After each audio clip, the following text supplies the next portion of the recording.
안녕하세요. 토요미스테리 디바제시카입니다. 사진 속에 한 연인이 있습니다. 남성 트래버스 알렉산더는 77년생으로 애리조나에 살고 있는 세일즈맨이었고, 여성 조디 아리아스는 80년생으로 캘리포니아에 살고 있는 아마추어 사진작가였죠. 두 사람은 행사장에서 만났고 빠르게 서로에게 빠져가다가 1년 반째 연애 중이었습니다. 조디는 연애 후에 남자친구가 살고 있는 애리조나로 이사까지 와서 둘이 같이 살 만큼 이 연애에 굉장히 헌신을 했고요. 사귄 지 얼마 안 돼서 남자친구 트래버스와 같은 종교인 몰몬교로 개종하기도 합니다.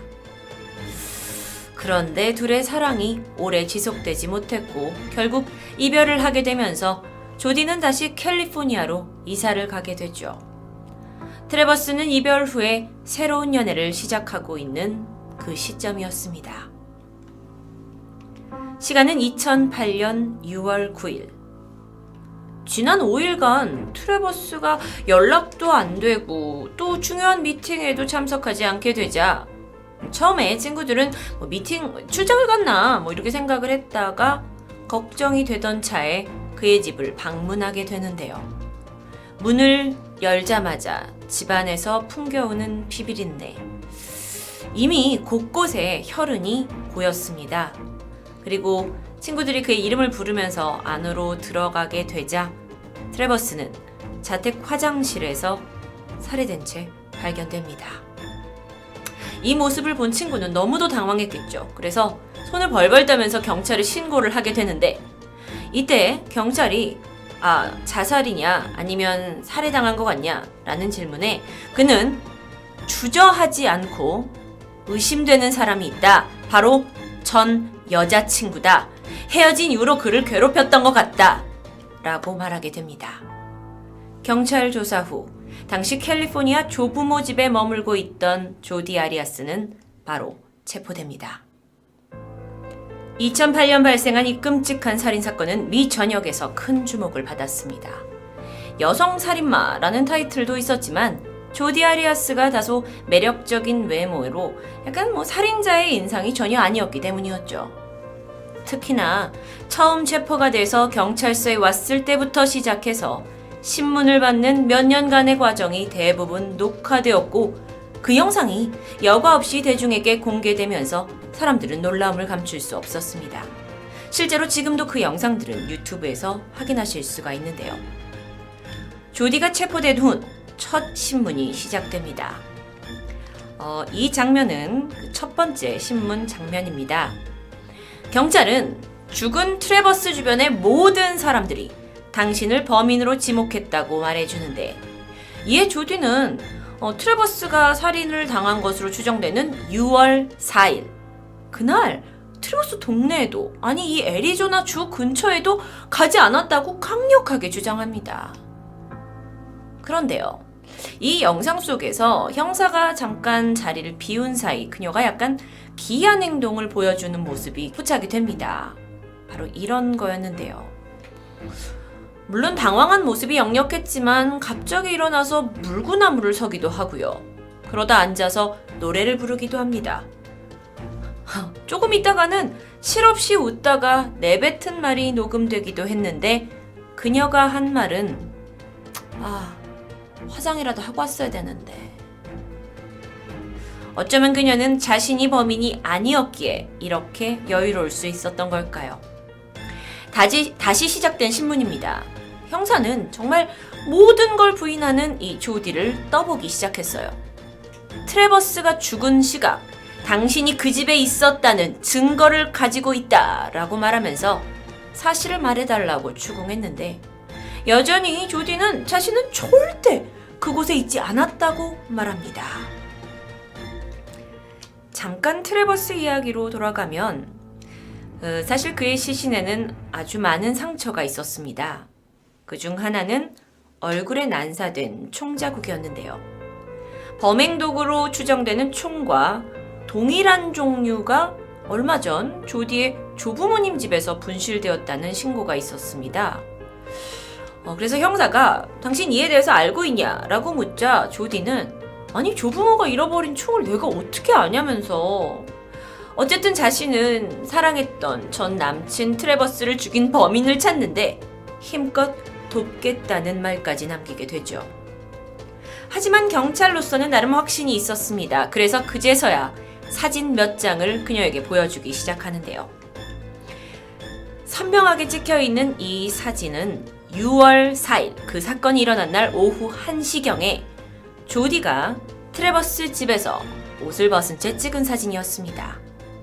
사진을 본 조디가 놀라면서 말하죠. 어머, 정말 저처럼 생겼네요. 사실 경찰은 이 죽은 피해자 집을 수색하다가 SD카드를 찾아냈고요.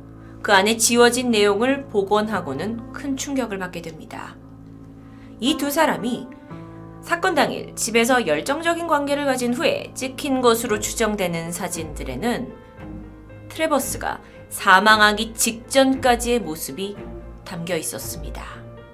자, 그렇다면 경찰은 조디가 죽기 직전까지 트래버스랑 함께 있었고 사진을 찍기까지 했잖아요. 그러니까 조디가 살인을 미리 계획한 살해범이라고 여기고 있었는데 조디가 괴로워하면서 말합니다.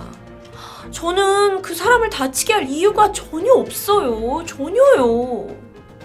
그리고 이내 다시 슬픈 표정으로 물론 자신이 직접 그의 죽음에 관여되어 있진 않지만 일말의 책임을 느낀다고 그날 자신이 좀 더 늦게 나갔더라면 이런 일이 없지 않았겠냐면서 슬퍼했습니다.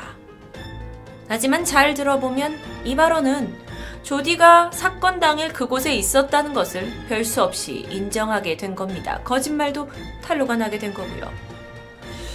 하지만요, 이런 와중에도 그녀는 형사의 두 눈을 똑바로 쳐다보면서 자신은 잘못한 것이었고 트래버스를 절대 죽이지 않았다고 호소합니다. 그런데 여기서 사실 카메라에 찍힌 사진에는 트래버스가 이미 쓰러진 후에 찍힌 사진이 몇 장 남아 있었는데요. 조디는 그 얘기를 듣고 자신이 그 사진을 볼 수 있냐고 물어봅니다. 그녀는 그저 사랑했던 남친이 어떻게 죽었는지 알고 싶은 마음이 들어서 그랬다고 설명하는데요. 트래버스는 몸에 약 20번 이상의 칼에 찔린 자국이 있었고 목이 그어진 채 머리에 총을 맞고 과다출혈로 사망했습니다. 그의 시신은 정말 끔찍한 모습이었는데 조디는 이 이야기를 경찰을 통해서 듣고는 소리를 내어 흐느끼며 웁니다. 그러더니 질문을 하죠. 칼에는 총 몇 번이나 찔린 거래요? 그리고 그렇게 한참 얼굴을 부여잡고 울던 그녀가 묻습니다. 이 상황에 제가 정말 이상한 질문 같긴 하지만요. 제 범죄 기록 사진을 찍기 전에 얼굴을 좀 씻어도 될까요? 경찰은 단호히 거절했고 이후 찍힌 범인 사진에서 조디는 환하게 웃고 있습니다. 살인 사건이 있기 전 두 사람은 연초부터 6월에 트래버스의 멕시코 출장을 함께 하기로 되어 있었습니다. 하지만 연인 관계가 식어가면서 4월쯤 트래버스는 자신과 같이 갈 여행 동반자 이름을 다른 여성으로 바꾸게 되는데요. 그러던 5월 말입니다. 조디가 함께 살고 있는 조부모네 집에 도둑이 들었고 그때 칼리버 자동권총이 사라집니다. 그 칼리버 자동권총은 트래버스가 죽었을 때 사용된 총과 같은 총이죠. 시간이 지나 6월 2일 새벽입니다. 조디와 트래버스 사이엔 무수히 많은 전화가 오고 갔습니다. 트래버스가 받지 않은 기록도 있었고요. 조디가 받지 않은 기록도 있습니다. 두 사람 사이에 17초 되는 아주 짧은 통화 기록도 있었고 40분간 이어진 긴 통화 기록도 남아 있습니다. 그리고 나서 아침이 되자 조디는 차를 렌트해서 유타주로 갑니다.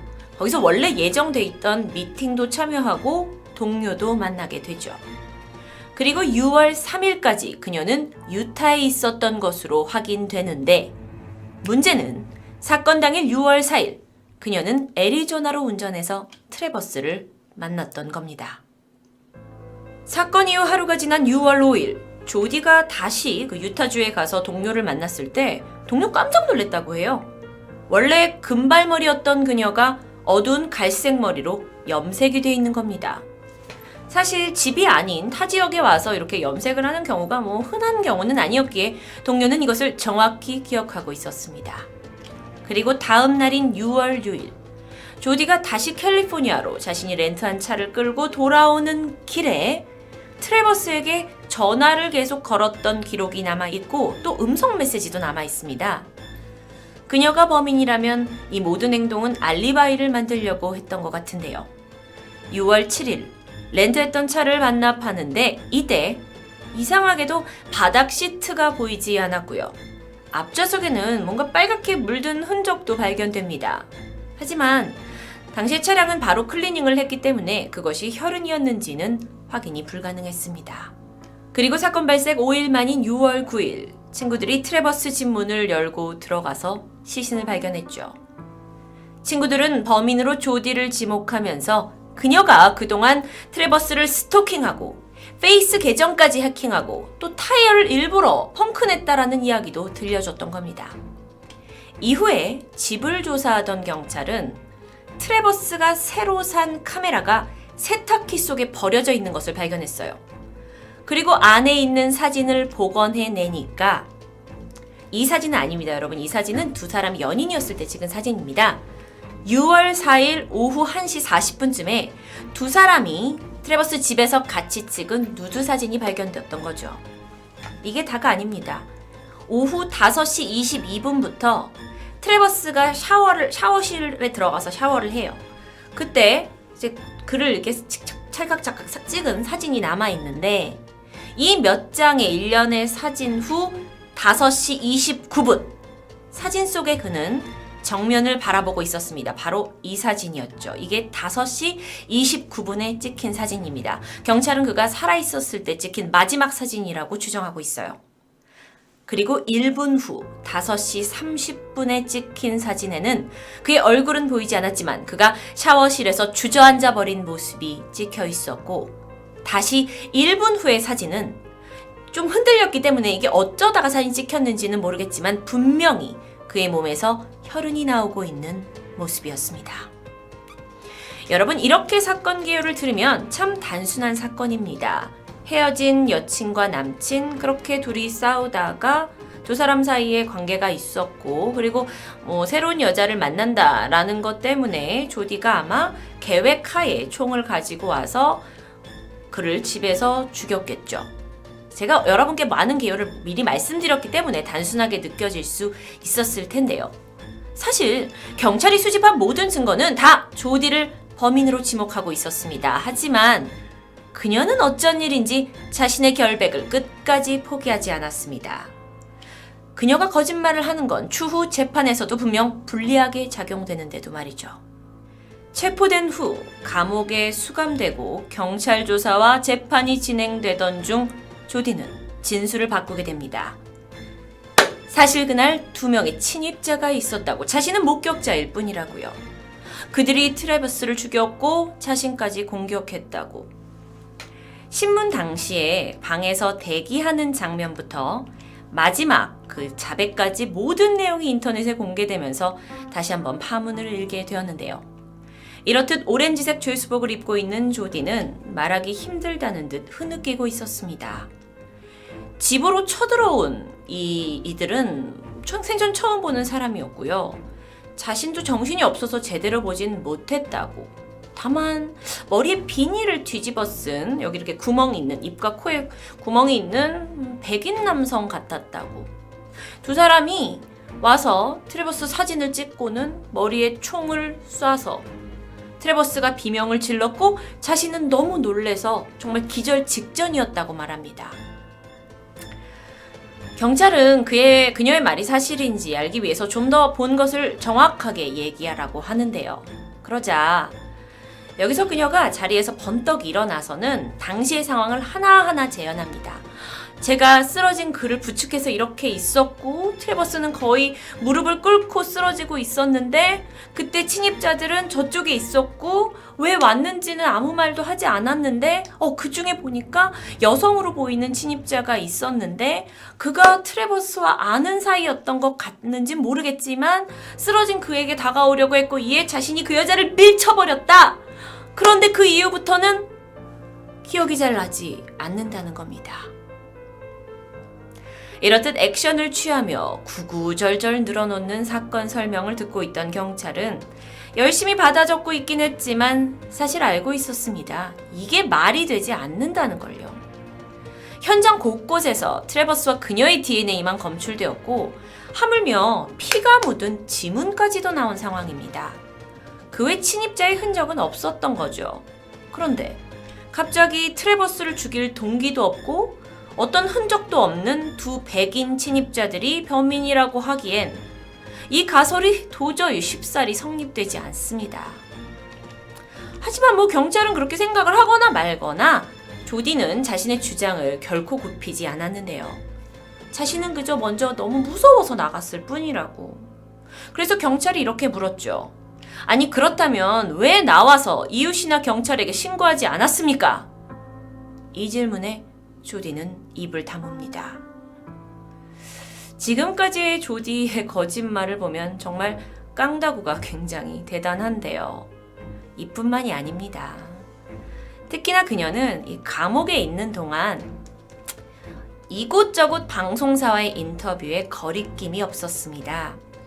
딱 봤을 때 약간 화려한 이목구비를 자랑하는 외모가 있다 보니까 많은 방송사에서 주목을 했었고 또 영상에서 굉장히 스윗한 굉장히 착한 여성의 웃음을 지으면서 어떻게 트래버스와 만났는지 내가 얼마나 그를 사랑했는지 다정하게 말해줍니다. 사실 기자들도 이렇게 잔혹한 범인이 웃으면서 진행을 하는 것은 낯설 정도라고 말할 정도였어요. 그녀는 이런 인터뷰에서 자신이 무죄다라는 걸 주장하는 걸 결코 잊지 않았습니다. 이런 부분이 있었습니다. 한 그 인터뷰에서 그녀가 카메라가 꺼졌다고 생각을 하고 이 기자들과 인터뷰를 나누는 모습이 보여지는데요. 막 이렇게 화장을 막 하면서 아직 카메라 켜지 마세요. 이런 모습이 찍혀 대중에게 정말 황당함을 선사하게 됐죠. 영상으로 잠깐 보시죠. You were supposed to be speaking with. Okay. So you're flying to Vegas. No, it's actually a producer that does freelance out there. She's the one that we were talking to, and I'm helping her out. So. 이거는 이제 Yeah. 사전에 다른 Sounds 이야기들을 exciting. 하고 있는 Either 거예요. way. Oh, we wiped it. Just Oh, you did? Okay. yeah, where it's. I guess that's really all I needed. 화장을 Roll 고치면서 the tape yet. 아직 카메라는 켜지 마세요 라는 이야기였습니다. 정말 한 살해범이 이렇게까지 여유로울 수 있나 라고 생각이 되는 부분인데요. 이뿐만 아니라 다른 유명 방송사의 인터뷰에서 그녀는 아주 당당하게 이 재판의 배심원 중에 자신에게 유죄 판결을 내릴 사람은 없을 거라고 말합니다. 왜냐? 자신은 결백하기 때문이죠. 어쩌면 그녀는 자신이 살인을 저질렀다는 사실을 아예 머릿속에서 까맣게 지운 듯 했습니다. 그렇게 사건이 발생한 지 2년이 지난 후 도저히 조디가 범인이 아니라는 증거가 별로 없는 상황이 되자 조디는 드디어 자신이 트래버스를 죽였다는 것을 인정합니다. 그런데 이번에 들고 온 카드는 정당방위. 사실 그날 자신을 폭행하려고 했던 트래버스를 죽인 것뿐이고 자신은 오랫동안 트래버스로부터 폭력의 대상이었다고 고백한 것이었죠. 사실 많은 범죄자들이 경찰 앞에서 형사 앞에서 죄를 짓지 않았다고 거짓말을 하긴 하지만 조디의 경우에는 그 모든 과정이 영상으로 남았고 그게 공개까지 되면서 대중을 더욱더 기차게 만들었던 것 같습니다. 심지어 지금 보시는 이미지와 같이 안경을 착용하면서 뭔가 앞머리도 그렇고 좀 착한 이미지를 풍긴다고 해야 할까요? 하지만 그녀가 계속되고 있는 이 거짓말 때문에 정작 트래버스 피해자의 가족들은 마지막 판결을 위해 정의를 위해 살인사건 이후에도 판결까지 5년을 더 기다려야 하는 참담한 결과를 낳게 했습니다. 계속 번복되는 진술, 그리고 거짓말, 그리고 자신이 결백하다는 주장, 이건요 정말 거의 책을 쓸 수준이었어요. 그래서 미국 내에서도 계속해서 이 여자가 이제 어떤 법정에 나가고 무슨 말을 하면 정말 조롱하듯 뉴스에서 계속 비춰줬는데요. 특히나 판사와 배심원들 앞에서 이 전 남친의 비정상적인 성생활, 그리고 이상한 요구사항들, 기이한 성적 취향들을 늘어놓게 됩니다. 제가 정말 너무 받아들이기 힘들었지만 그는 사실 이런 사람이었어요. 이런 모습으로요. 그런데 문제가 뭐냐면 이건 다 근거가 없는 것으로 밝혀졌어요. 그 외에도 자신이 7살 때부터 부모로부터 학대를 당했고 트래버스로부터도 정신적 스트레스를 받아서 내가 살해를 할 당시 제정신이 아니었다라는 뻔한 심신미약을 주장했지만 그조차 받아들여지지 않았습니다. 결국 2013년 그녀는 헤어진 전 남친에 대한 분노, 그리고 그에게 새로운 여자친구가 생겼다는 것에 질투를 느끼고 트래버스를 계획하에 잔인하게 살해했다는 죄목으로 1급 살인 판정을 받게 됩니다. 피해자의 가족들이 오랫동안 기다려왔던 판결일 텐데요. 이 사건이 워낙 미 전역에서 유명했고 또 마지막에 이 판결을 구경하려는 사람이 너무도 많아서 안표까지 생길 정도였다고 합니다. 판결이 딱 나고 나서 법정 밖에 있던 사람들이 다 같이 환호성을 질렀거든요. 그 소리가 안에 있는 조디에게까지 들릴 정도였습니다. 하지만 형은 얼마나 받아야 할까요? 검사는 그녀의 끔찍한 범죄 수법, 그리고 몇 년 동안 진술해서 계속 거짓말을 해왔다는 거, 그리고 범행을 반성이요? 인정조차 하지 않는 그녀의 자세를 피력하면서 검사 쪽에서는 사형을 주장합니다. 하지만 조디가 가만히 있을 리 없죠. 그녀는 이제 마지막 자기 최후 진술을 하는 데 있어서 배심원들 앞에 나가게 됩니다. 그리고 눈물을 보이면서 여러 황당한 것들을 이야기한 게 또 화제가 되는데요. 이렇듯 사진에서처럼 하얀색 생존자라고 적힌 티셔츠를 보여주면서 남은 생에 이 티셔츠를 판 돈으로 가정폭력 피해자를 돕겠다라고 말을 했고요. 감옥에 있는 동안 자기가 머리카락을 잘라서 비영리 기관에 기부를 해왔고 이미 그걸 내가 3번이나 했다. 근데 너무도 의미 있다. 그러니 사형만은 주지 말라라고 설득하게 됩니다. 이후 재판은 여러 가지 복잡한 일을 겪게 되면서 꽤 길게 이어지는데 결론적으로 2년 후인 2015년 4월 조디 아리아스에게는 가석방 없는 무기징역이 확정됩니다. 길고 긴 싸움이 끝나고 판사의 마지막 판결을 들을 때 재판장에 있던 트래버스 가족들은 서로 부둥켜 안고 눈물을 흘렸다고 하는데요. 저도 여기까지가 끝인 줄 알았습니다. 그런데 2013년 그녀가 1급 살인 유죄 판결을 받고 나서 ABC 방송국과 인터뷰한 내용이 남아 있습니다. 당시의 모습인데요.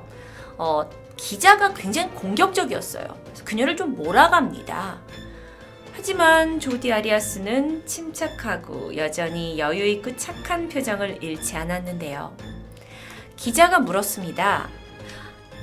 당신은 트래버스를 칼로 찌르고 목을 긋고 총으로 쏴서 그렇게 3번 죽였는데 또다시 재판 과정에서 그에 대한 별별 이야기를 지어내서 나쁜 사람으로 만들었다라는 건 사람을 4번 죽인 거나 마찬가지라고 생각한다. 왜 그러셨습니까? 라는 질문에 조디는 단호했습니다. 제가 지어낸 이야기가 아니에요. 저는 할 말을 했을 뿐이에요. 이후 기자가 마지막 질문을 던집니다. 피해자 가족을 힘들게 해서 미안하다는 이야기를 인터뷰에서 많이 하셨던 것 같은데 그들에게 직접 미안하다는 말은 했나요? 이 질문에 조디가 말합니다. 사과는 했어요. 미안하다, sorry 이 단어는 못했지만요. 근데 어차피 사람들은 다 제 말을 믿지 않아요. 근데 그게 무슨 의미가 있나요? 저는 오늘 이 사건을 준비하면서 그녀를 미국판 고유정이라고 부르는 게 맞을 것 같다라는 생각이 들었습니다. 스스로 저지른 범죄를 아예 믿지 않는 그녀, 그리고 계속 튀어나오는 거짓말. 여러분은 이 조디 아리아스에게 욕 외에 어떤 말을 꼭 남겨주고 싶으신가요? 토요 미스테리 디바제시카였습니다.